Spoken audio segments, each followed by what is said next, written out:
Kyrie Irving, Philippine represent. Grabe ang suporta ni Irving sa mga Pinoy.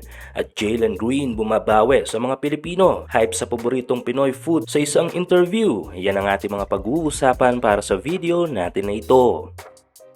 Sa ngayon ay tila patuloy ang pagsikat ng nag-iisang Uncle Drew na si Kyrie Irving sa Asia dahil maliban sa talagang kilala na ito ay nayangat pa nito ang kanyang bagong brand na Anta kung saan ay kasama nga ito sa mga top sales brand ng sapatos sa buong mundo ngayong taon. Akala ng karamihan noong nagkasunod-sunod ang injury ni Irving ay tuluyan ng ihina ang laro nito kung saan ay nagsimula na rin ang paglipat-lipat nito ng kupunan mula Boston Celtics, Brooklyn Nets at ngayon nga ay sa Dallas Mavericks. Karaniwan kasi sa ilang mga bilang na mga mahusay na NBA players noon ay ganito ang naging umpisa bago tuluyang mawalan ng karir sa NBA. Ngunit ngayon nga ay naiba ni Irving ang sumpang ito sa mga malalaro sa NBA dahil imbes na lumubog ang karir ay mas umangat pa ito nung nagdesisyon na lumipat sa team ng Dallas. Though nandoon ang star player ng Dallas na si Luka Doncic ay hindi naka-epekto ito kay Uncle Drew kung saan ay mas naging epektibo pareho ang kanilang tandem. Tila na ibalik o nalampasan pa nga ni Kyrie Irving ang naging performance niya noon sa Cavaliers at pagsisimula niya sa Boston Celtics. At this season ng NBA ay tangan lang naman ni Irving ang mga impressive figures, scoring 23.4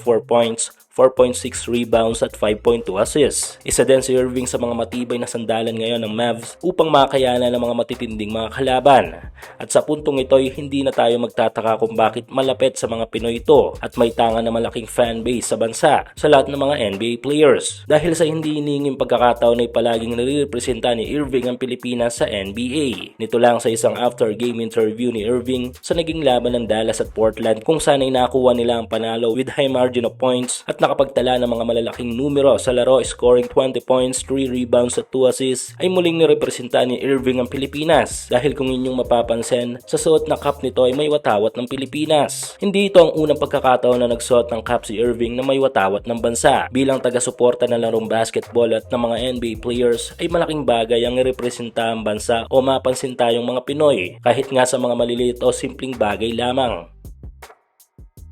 Samantala, speaking of representa ng bansa sa NBA, though patuloy ang pagrepresenta ng Philam NBA Young Rising Star ng Houston Rockets na si Jalen Green sa Pilipinas, ay hindi natin maitatago ang pagkadismaya ng ilan sa mga kababayan natin dahil nga sa naging sagot sa isang interview ukol sa paglalaro niya sa ating national team. Yes, base sa sagot ni Green sa isang interview, ay second priority niya lang ang Gilas pagdating sa FIBA. Kaya naman dahil doon ay inulan ito ng bash online. Pero ito tila unti-unting bumabawi ang tubong Ilocos na NBA player. Mula sa pagtatagalog nakaraan ay hype naman ang ginagawa nito sa isang Filipino food na chicken adobo. Sa isang interview kasi kay Jalen ng NBA Philippines nito lamang ay tinanong kung anong Pinoy food ang gusto niya at sinabi nga ni Green ay chicken adobo. Binatira ni Jalen ng mga Pinoy at nagpasalamat ito sa suportang ating ibinibigay sa kanya. Thanks for everything you guys do for me and have a happy holiday.